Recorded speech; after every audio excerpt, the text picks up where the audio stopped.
Hey, so I wanted to make this hopefully short video series over how to work your business in and through trauma. Now, there's certain situations where you just have to take a step back, like literally, physically, you are unable to do things. And then there's times when trauma is happening, you can do things and you can continue to do it in a scaled fashion and form. And I want to real quick go through questions to ask yourself and things to be able to process and journal about.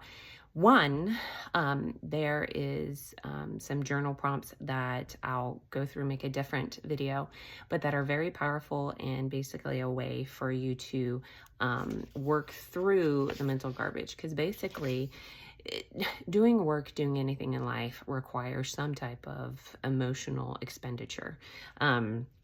And it is based a lot off of our own emotional capital.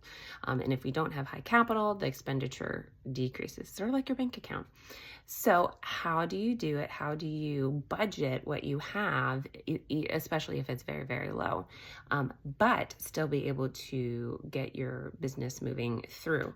So a couple of things to ask yourself is, what about this feels hard? Am I afraid of something like rejection or awkwardness, feeling pushy?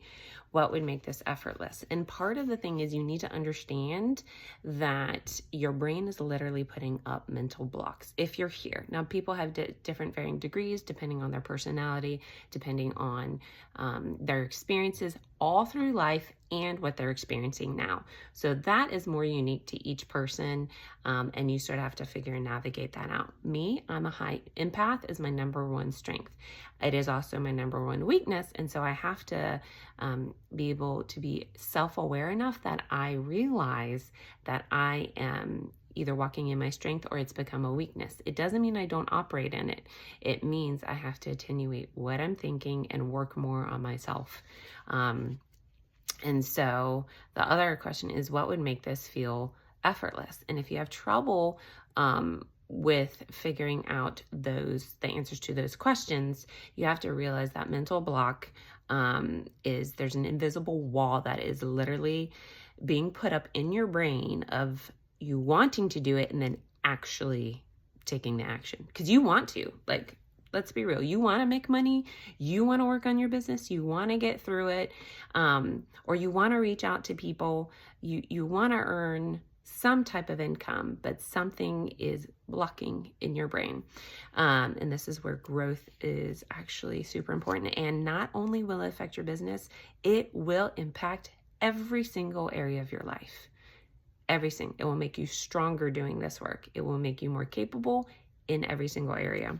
So when this invisible wall happens, it's very, very common, super common, especially after a season of emotional exhaustion. So depending on people's varying degrees, I've had ones where emotional exhaustion, able to push through, navigate, still send messages, still work on personal growth and stuff.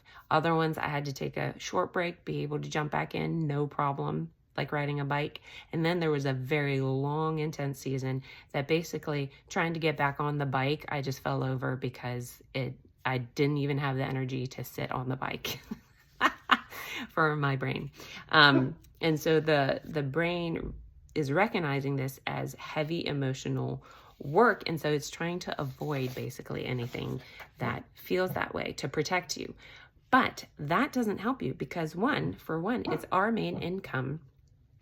And I have to figure out what needs to happen to keep generating our income. You know what I mean? It's like showing up and going to work. You have to figure out, what do you need to do? So there's a couple things. We're body, soul, spirit. So our body, we have to be taking care of it, working on, like, if you need to take something to help you sleep, figure that out. If you need to take adrenal support, figure that out. Be loading good food, getting movement in high stress. You can't really be lifting weights. Sometimes you can, sometimes you can't, depending on your stress load. But walking and movement, stretching, things that might be more easy on the body, but get it moving and flowing. Supplementation, huge. If you're in stress, you supplement, and you supplement well, and you get really good at it.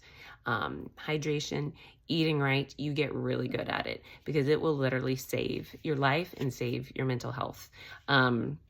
And then you have your spiritual part. You do what you can in that, depending where people are.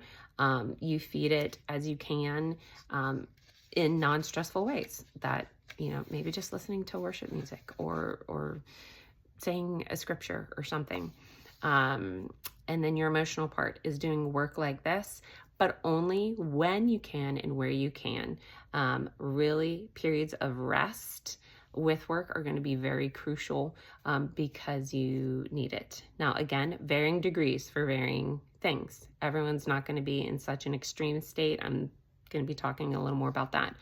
So when you feel like it's too heavy for your brain, you think, I send and I move on.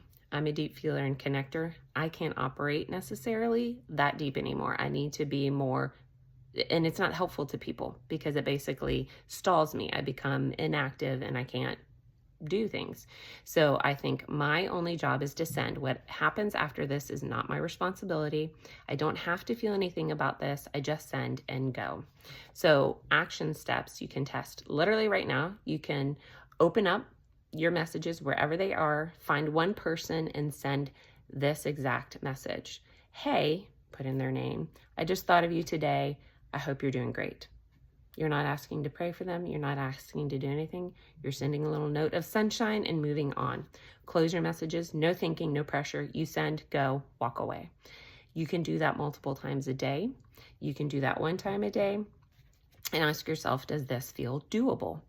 And so a couple things you can get into the nitty gritty of, splitting things up Monday, Tuesday, Wednesday, Thursday, having certain days you only do one task. It sort of simplifies it for your brain. If you feel like you got to do all the things of customers, retention, it is heavier work and overloads and you shut down.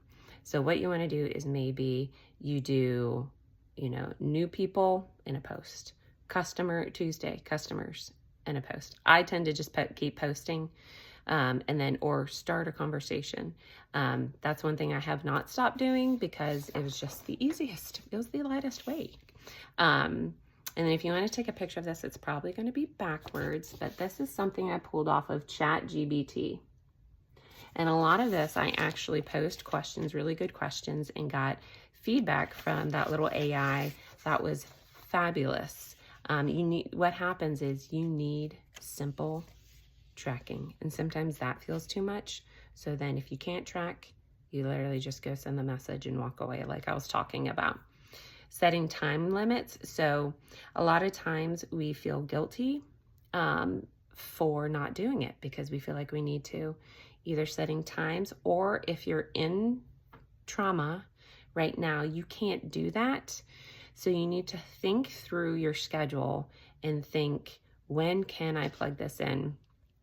And maybe it is just on the weekends, or maybe it is like right before going to bed. It just is what it is. That was me for a while. And then using systems and detaching from the results. So it feels light, no pressure. The key is to create a system that keeps you consistent, reduces emotional weight, and feels manageable instead of overwhelming. And here, I'm going to get into that a little more into the details, but I wanted just to understand and help you realize that this is normal. When you go through emotional trauma, your brain is literally protecting you. It is telling you, you went through something really heavy. And so some things I want you to tell yourself, and I'm going to get into the actionable steps. I'd sort of jumped ahead of myself. But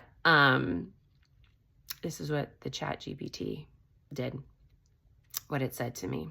And it can be anything from, you might just be having trouble taking action.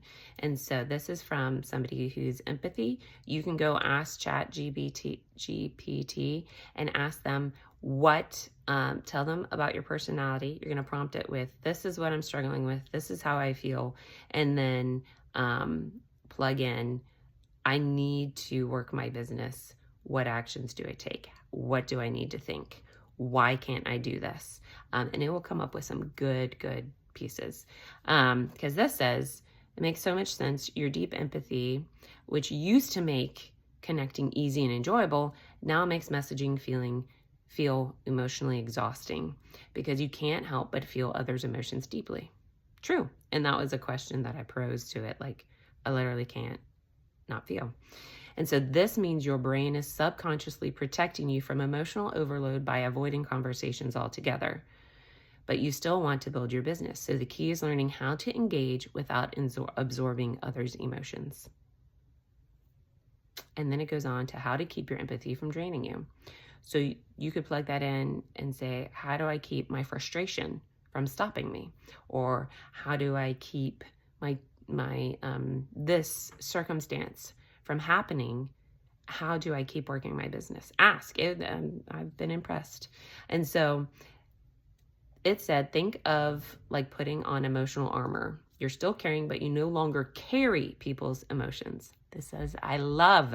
Because this has actually been a struggle for me for forever. And I constantly grow in it. So 1, set a mental boundary before sending a message. You can send a message and remind yourself, you're going to write this down, I care without caring. Their emotions are not mine to hold. I'm here to offer a solution, not to fix anything. This shifts from absorbing to simply offering help, and then you walk away. You cannot think about it, and this is where it's going to take. You can't think about it the rest of the day. 2nd is using a script and detached approach. For deep feelers, we tend to over-engage, over want to help. And so I'm speaking just to those right now, but this will help those who have this type of person on their team know how to coach them. You're going to send a message using a simple script. You're going to move on immediately, no overthinking. And if they reply, lightly and briefly, you're going to use lots of tools. Tools. And then you follow up, again, checking in, tools. One thing you could say, a script is, hey, I know you're curious about gut health before. Want me to send a quick resource? Again, you're not connecting yourself. Do you see that? It was connecting to a tool to help them. And then they can engage with the tool, not you. And if someone gets into the deep nitty gritty, if you need an exit strategy, it's just you say, man, that sounds really tough. I hope things get better soon. And then you just walk away. They know you care. You're going. And understand empathy is a gift. But right now, it's working against you. And the goal isn't to shut it off, but to redirect it in a way that doesn't drain you. So let me repeat this again. You can care without caring. You can connect without absorbing. You can build your business without emotional exhaustion. And then you figure out a simple daily messaging plan that makes it feel easier. And then next video is going to be about resistance.